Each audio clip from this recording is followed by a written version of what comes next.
오늘 말씀은요, 이 북이스라엘이 망하기 직전의 말씀을 두고 아모스 선지자가 예언한 부분입니다. 나라가 망하기 전에 징조라는 것이 있을 텐데, 이 아모스가 말하는 이 3장, 이 말씀은요, 망하기 직전의 말씀이에요. 이 아모스 선지는 호세아와 같은 시기에 선지 활동을 했던 선지자입니다. 하나님은 북이스라엘 멸망의 근본적인 이유를 이렇게 이야기하고 있어요. 3절에 보면요, 두 사람의 뜻이 같지 않은데 어찌 동행하겠으며 라고 말씀하시면서 문제점을 드러내고 있습니다. 목적이 다르면요, 끝까지 갈 수 없습니다.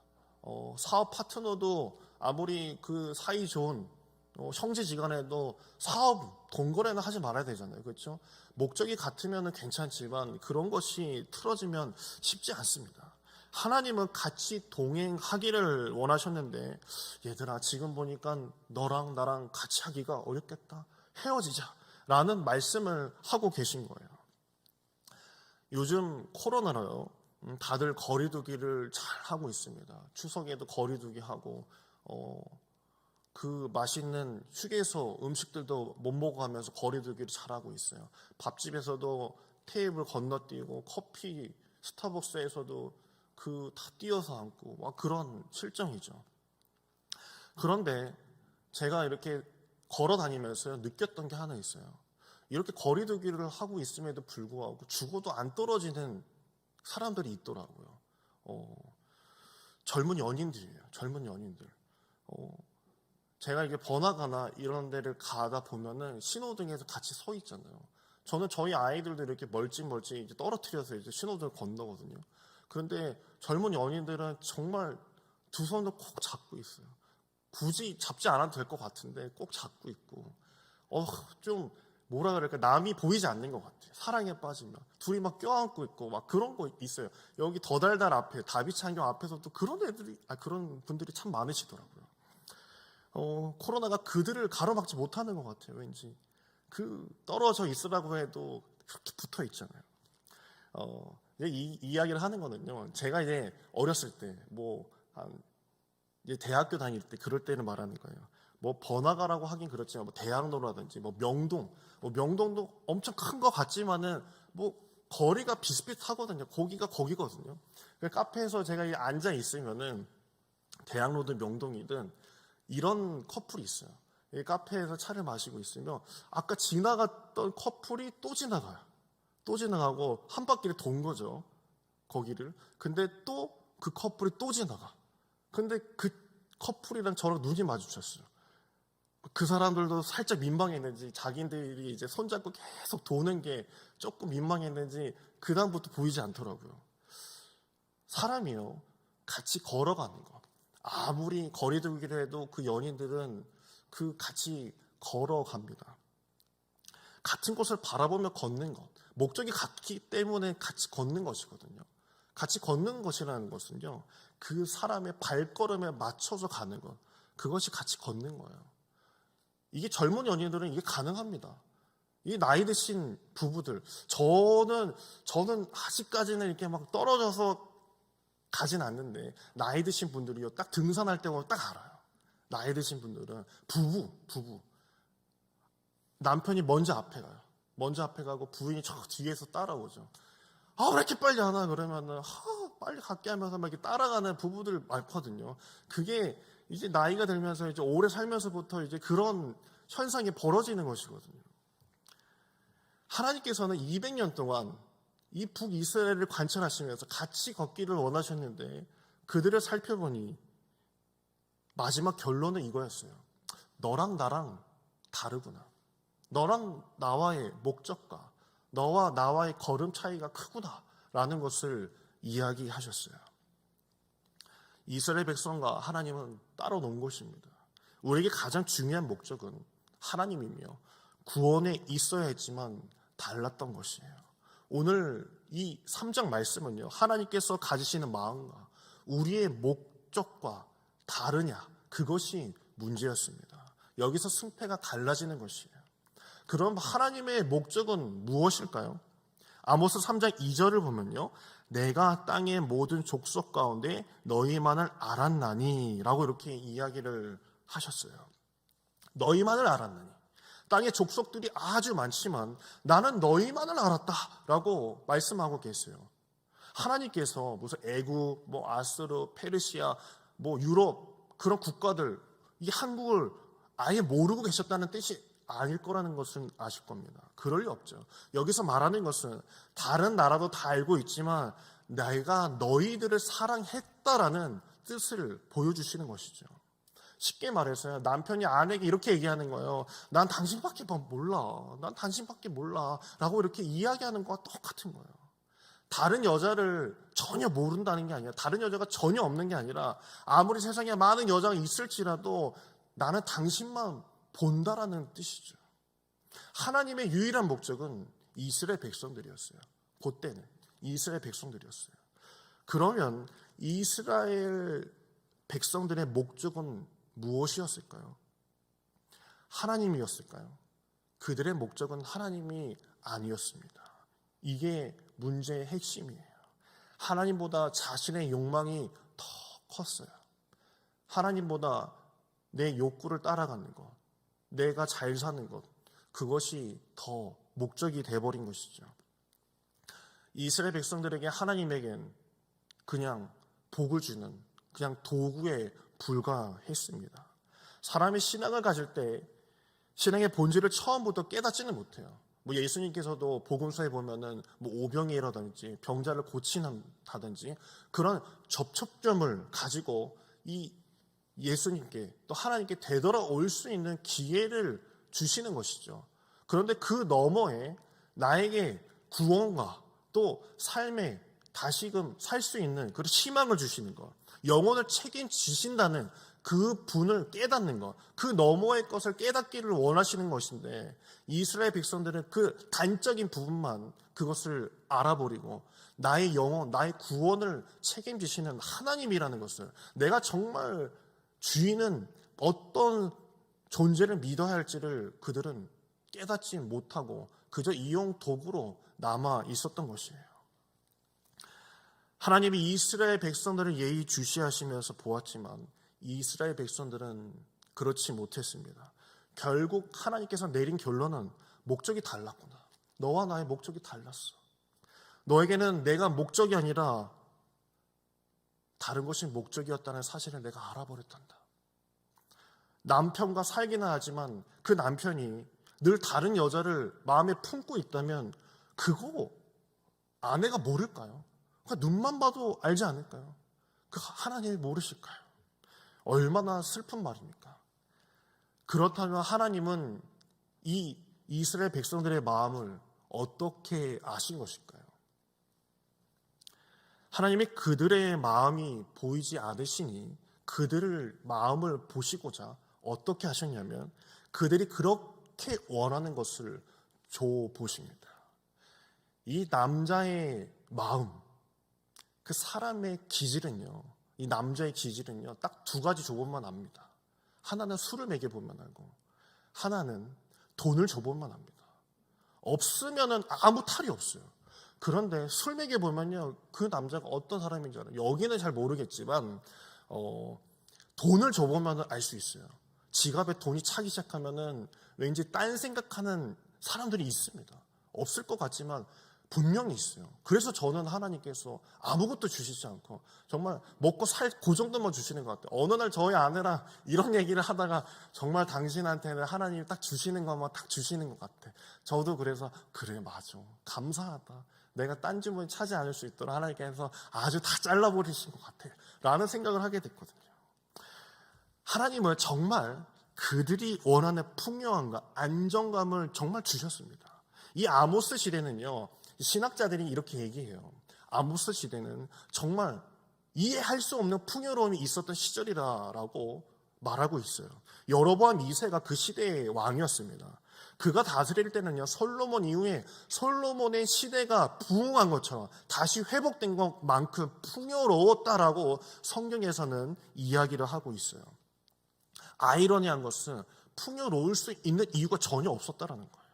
여로보암 2세가요, 이스라엘 왕보다도 오래 통치했고 북왕국 역사상 가장 번영을 누렸는데 이 시기를 황금 시대라고 이렇게 이야기하거든요. 그때 어떤 일이 있었냐면 이 고고학 유물 발굴하는 이 학자들이요, 그 시대에 8세기 경에 이런 걸 발견했대요. 사치품들을 발견했대요. 상아 아시죠? 상아. 코끼리 이 뭐랄까요? 뿔이라고 해야 될까? 이거 뭐라고? 아무튼 상아라고 하죠.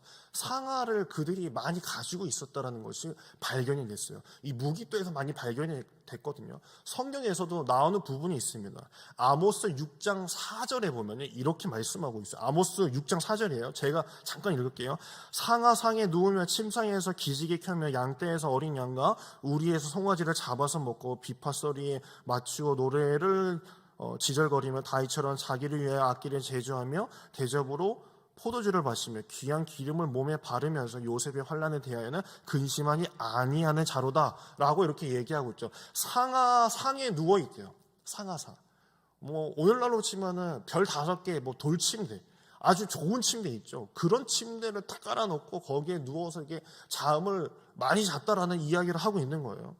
상하 공예품은 그 고대 시절에 엄청 귀한 것이었습니다. 이스라엘 가보신 분 계시겠지만 이스라엘은 코끼리를 만나볼 수 없는 곳입니다. 근데 그 페르시아 그쪽 위쪽에서 상하 공예품이 들어왔다는 거, 엄청난 부를 축적하고 있었다는 것을 이야기하는 것이죠. 하나님께서는 이스라엘 영토 회복과 국경 확장에 대해서 허락을 하신 부분이 나와요. 허락을 하셨대요. 여로보암 2세는요 부족한 사람이었지만 이상하게도 하나님께서 허락을 하셨다는 부분이 열왕기하 14장에 나와요. 열왕기하 14장 25절하고 26절 말씀에 나와 있어요. 제가 읽도록 하겠습니다. 이스라엘 하나님 여호와께서 그의 종 가드헤벨 아미떼의 아들 선지자 요나를 통하여 하신 말씀과 같이 여로보암이 이스라엘 영토를 회복하되 하맛 어기에서부터 아라바 바다까지 하였으니 이는 여호와께서 이스라엘의 고난이 심하여 매인자도 없고 노인자도 없고 이스라엘의 도울 자도 없음을 보셨고, 지금 여기서 하나님께서 허락하신다는 그 부분인데요, 이스라엘을 도울 자가 없어서 그냥 여호와 미세를 통해서 내가 그냥 한번 다 줘보겠다라고 말씀하시는 부분이 이 부분입니다. 신학자들이 여로보암 2세가 뛰어났기 때문에 그 부흥기를 맞은 것이 아니라 이것은 전체적인 맥락 크게 그림을 바라보면 하나님께서 주신 것이 아닐까라고 이야기를 합니다. 우리에게도요, 무언가가 물밀듯이 들어오게 되면 경계해야 해요. 축복일 수도 있겠지만요, 그것은 하나님께서 줘보시는 것일 수도 있어요.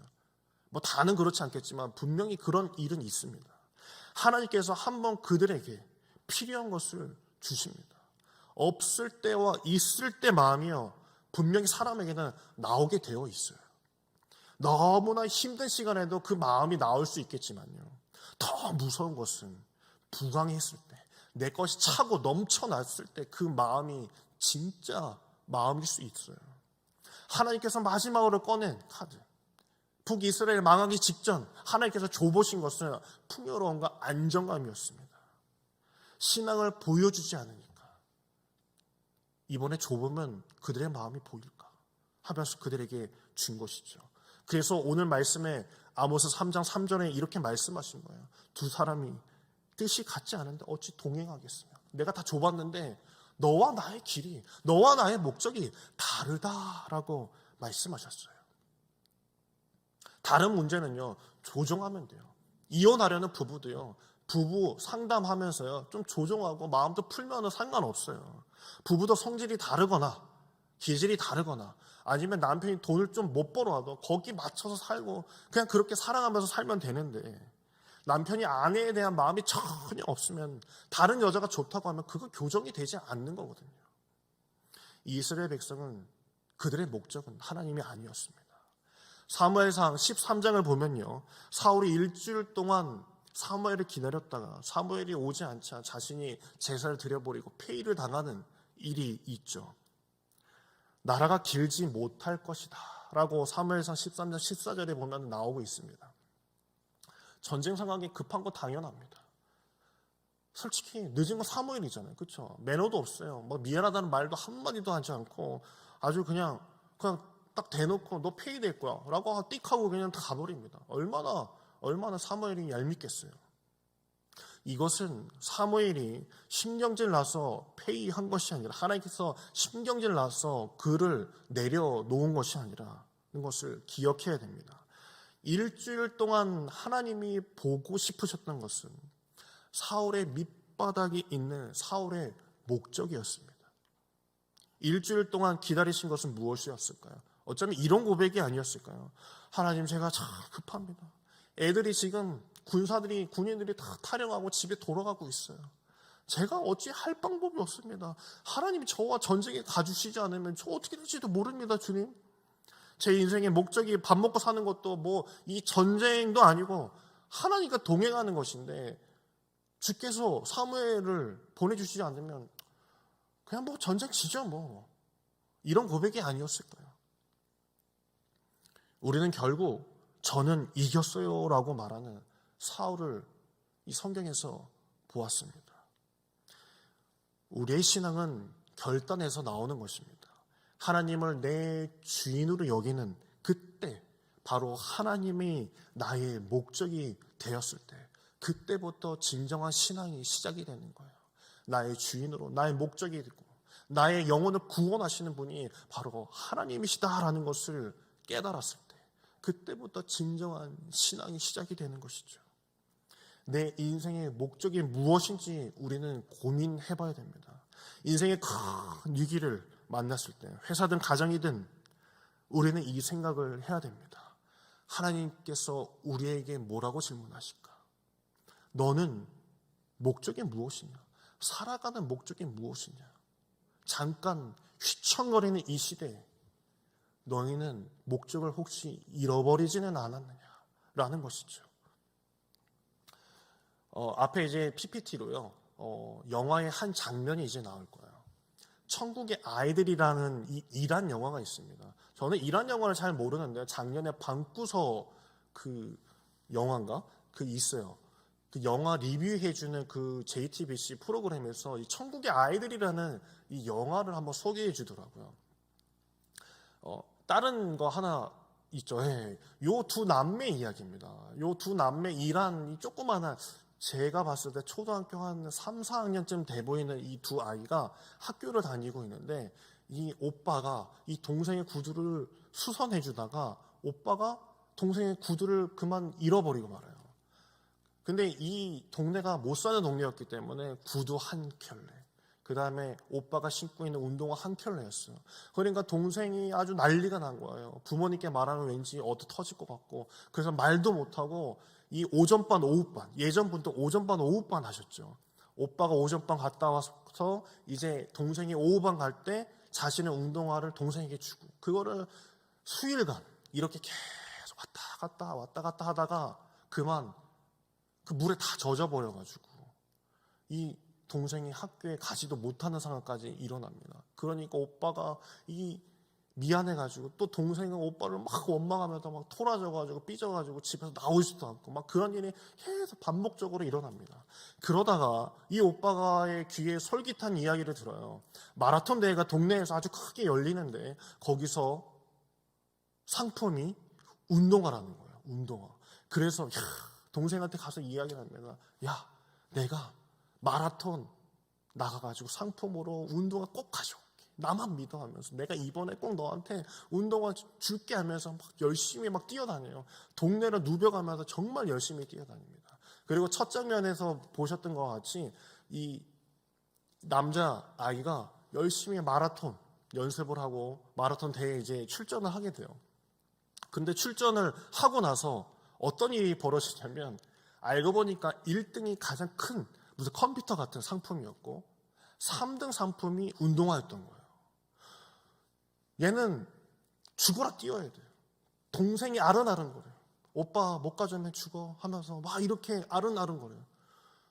자기는 열심히 뛰는데 애들이 못 따라오는 거예요. 나는 1등을 하면 안 됐는데 3등을 해야 되는데 이상하게 얘들이 못 따라오는 거예요. 그래서 천천히 가요. 그리고 1등을 막 보내고 있다가 마지막 찰나, 아까 첫 장면에 보면 같이 막 뛰죠. 그 마지막 찰나에 자기는 3등을 하고 싶은데 어떻게 하다가 뭐 누가 넘어지고 하면서 자기 1등을 해버려요. 자기 학교 선생님은 우리 장하다 하면서 우리 학교에서 1등 나왔다. 교장 선생, 시장 막 다 나가지고 사진 막 찍어가는데도 그 남자의 표정은 좋지가 않아요. 왜 그랬을까요? 내가 원하는 상품은 3등이었기 때문에. 동생한테 또 구박받겠구나. 어떻게 하면 좋지? 그 얼굴에 그 고민과 아픔, 아까 장면에 보셨지만요, 그 아이의 표정이 상당히 좀 우울하죠. 그 표정이 내내 있어요. 그 마라톤 하고 나서도 그 표정으로 우울감을 막 지어가고 있어요. 그 남자아이에게는요, 목적은 1등이 아니라 3등이었습니다. 3등. 우리의 인생의 목적이 분명하면요, 1등이 필요한 것이 아니라, 싸움에서 승리하는 것이 아니라 싸움에서 패배할지라도 하나님과 동행하는 것이라면요, 3등에도 괜찮은 거예요. 내 목적이 하나님이라면 이 세상에서 1등 아니고 2등 아니고 3등에도 괜찮은 거예요. 요셉이 보디발의 집에 팔려갔을 때 형한테 팔림을 당하고 배신을 당하고 보디발 집에 갔더니 뭐 억울한 미투를 당해가지고 또 빨간지 쫙 가가지고 아주 강간범으로 이제 옥살이를 하게 되죠. 그런데 창세기 39장 23절을 보면요, 좀 이상한 이야기가 나와요. 그 간수장을 이 요셉에게 맡기면서 이렇게 이야기를 합니다. 39장 23절입니다. 간수장은 그의 손에 맡긴 것을 무엇이든지 살펴보지 아니하였으니 이는 여호와께서 요셉과 함께 하심이라. 여호와께서 그를 범사에 형통하게 하셨더라라고 이렇게 이야기하고 있어요. 지금 상황은 요셉이 아직 감옥에 갇혀 있는 상태입니다. 그런데 요셉과 함께 하셨을 때 여호와께서 그를 범사에 형통하게 하셨다라고 얘기합니다. 하나님, 저 형통하려도 되니까 감옥은 싫습니다 라고 말할 수 있는 상황 아니겠습니까? 그게 무슨 형통이에요? 형들에게 배신당하고 강간범으로 찍혀가지고 이제 사회생활 하기 어려운 그 시기에 어떻게 형통이라고 말할 수 있을까요? 하나님의 백성의 형통은 안 믿는 사람의 형통과는 다른 것이에요. 우리 믿는 사람들은 목적이 다르기 때문에 그런 것입니다. 연애가 되면 이제 내년에도 연애가 열리겠지만 그때도 매 해마다 연애라는 것은요, 이 감리교 목사님들의 회의예요. 회의. 여기는 중부연애라고 해서 인천, 그 다음에 경기도 북부 맞나요? 북부 쪽 이제 경기도권이 다 모여가지고 목사님들 한 1,000명, 2,000명 모여가지고 회의를 하는 그런 기구입니다. 이 연애 때 이제 그 연애 은퇴하시는 목사님들이 은퇴를 많이 하세요. 그러면 거기 두 종류가 있어요. 가슴 아파요. 저는 연애를 뭐 많이 참석은 해보지는 않았지만 이제 정해 뭐 몇 번 안 되니까. 그러면 거기 보면요, 큰 교회 목사님들이 이제 은퇴 찬양 예배를 드릴 때는 꽃다발도 정말 막 손에 막 진짜 막 받을 수 없을 만큼 많이 받고, 그 다음에 격려해주는 그간의 이제 수고를 격려해주러 많이 치하러 이제 많은 분들이 찾아오셔서 이제 격려해 주시죠. 그분들은 뭐 은퇴 후에 이제 걱정도 없어요. 뭐 교회에서 알아서 다 해줄 테니까. 은퇴하시고 나서도 뭐 원로 목사님을 하든 뭐 선교지를 가시든 뭐 어떻게든 다 살 거니까. 그런데 가슴 아픈 부분은요, 일평생 작은 교회에서, 지하 교회에서 정말 성도 몇 안 되는 교인들 데려다 놓고 평생을 목회하셨던 분들입니다. 그분들은 평생을 내 노후 걱정보다도 그저 그냥 이 교인들 하나님께서 맡겨주셨으니까 어떻게 뭐 방법이 없으니까 그냥 이 교인들 데리고 그냥 목회하시다가 그냥 은퇴하시는 거예요. 어떻게 보면은 목사의 눈에도 되게 쓸쓸하고 안 돼 보이는 그런 목사님들이 계세요. 제가 지난 지방, 연수 동지방에 있을 때 은퇴가 머지않은 목사님이 계셨어요. 그 목사님께서 저희 주내원들, 그러니까 목사 안수를 받기 전에 한 3년 동안 이제 과정을 하거든요. 주내원 때 그 저희 목사 동기들이 한 6명이나 됐어요. 저희 그래서 전도사들 6명한테 되게 잘해주시고 밥도 잘 사주셨던 고마운 목사님 계시는데 이제 그분과는 이제 여러 이야기도 하고 좀 편하게 지냈어요. 은퇴하시는 목사님인데도 불구하고.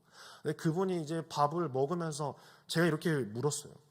그분의 교회가 상당히 지하 교회고 제가 아까 이야기했던 것처럼 몇 분 안 되는 교인분들을 모시고 목회를 하시는 분이거든요.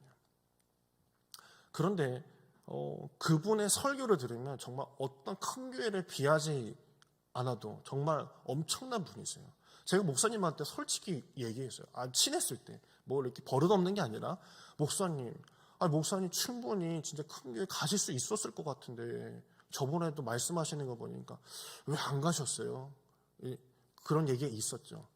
왜 안 가셨어요? 그러니까 이런 얘기를 저한테 하시더라고요. 이제 동춘교회 목사님이에요. 동막교회 목사님이죠. 동막역에 있는 동막교회. 그 목사님 이렇게 말씀하시더라고요. 적송이라고, 소나무 아시죠? 소나무. 적송이라고 경복궁, 이런 궁을 지을 때 쓰이는 나무가 있어. 아주 곱고 아주 두껍지. 그런데 나무가 너무 적어가지고 다 잘려나가. 나라에서 다 쓰려고 다 잘라버리지. 그래서 다 잘려나가는데 나같이 못생긴 나무는 잘려나가지 않고 이런 못생긴 나무가 산을 지키고 있어. 나는 못생긴 나무니까 어딜 갈 생각 않고 이곳을 지키고 있는 거야 라고 이렇게 말씀을 하시더라고요. 그 목사님 앞에서 저절로 고개가 숙여질 수밖에 없는 거죠. 우리가 이 자리를 지키는 것은 그 나무와 같이 적성과 같이 잘생겨도 아니면 못생긴 나무처럼 못생겨서도 아닌 하나님의 은혜에 감사하기 때문에 이 자리에 있는 것입니다. 그 목사님의 말씀은 못생긴 나무이기 때문에 산을 지키는 것이 아니라 하나님을 사랑하는 자이기 때문에 내가 이곳에 지하 교회일지라도 몇 안 되는 성도일지라도 내가 남들이 보기에는 실패한 목사로 보일지라도 나는 못생긴 나무니까 하나님을 사랑하는 사람이니까 내가 그냥 이 자리에서 목회 계속하는 거야 라고 말씀하시는 것이었어요. 보이는 현상 때문에 기뻐하거나 슬퍼하는 자가 아니라 아무것도 보이지 않아도 하나님을 볼 줄 아는 믿음의 사람이 산을 지키는 줄 믿으시길 간절히 축원합니다. 내 마음이, 내 삶이 혹시나 궁핍하고 못생긴 나무와 같을지라도 내가 하나님을 바라보는 사람이기 때문에 내가 비록 1등은 아니고 3등일지라도 내 목적은 하나님에게 있기 때문에 나는 이 자리에 나와 하나님 앞에 고개 숙이는 것이고 내 전부를 하나님께 드리는 존재인 줄 믿으시길 간절히 축원합니다. 그리고 또한 한 주간 그렇게 사시길 간절히 바랍니다. 세상에 굴복하지 아니하며 때론 내가 못생겼다라고 칭함을 받을지라도 너는 어떻게 하나님을 믿는다고 하면서 너는 그따구밖에 하나님이 복을 주시지 않느냐라고 혹 말을 할지라도 너 교회 다니는 사람이니? 교회 다녔었어? 라고 말을 들을지라도 나는 하나님께 목적이 있기 때문에 그래 내가 하나님으로부터 나오는 사람이다. 내가 꼭 세상의 목적이 아니라 하나님께 목적이 있기 때문에 나는 하나님 믿는 사람이기 때문에 전혀 불만족 없어. 나는 오직 주로 만족한다 라고 고백하는 여러분 되길 간절히 바랍니다. 하나님께서 오늘 우리 이 마전교회에게 말씀하실 때는 너의 교회는 어디에 목적을 두고 있느냐? 돈에 목적을 두고 있느냐? 아니면 하나님의 사람을 구원하는 데 목적이 있느냐라고 물으셨을 때 우리 교회는 하나님의 사람들이고 하나님께 목적을 두는 교회고 영혼을 구하는 하나님의 교회입니다라고 고백하는 교회 되길 간절히 바랍니다. 이 시간 우리 같이 찬양할 텐데요. 우리 하나님이시여 또 우리 사랑하는 나의 아버지로 우리 같이 찬양할 거예요. 주를 갈망하며 내가 오직 주님만 위하여 살겠습니다 라고 쉽게 고백하지만 그렇게 살지 못하는 나의 삶, 오늘 이 찬양을 하면서 나의 목적이 주님께 있기를 간절히 바라는 마음으로 우리 같이 찬양했으면 좋겠습니다.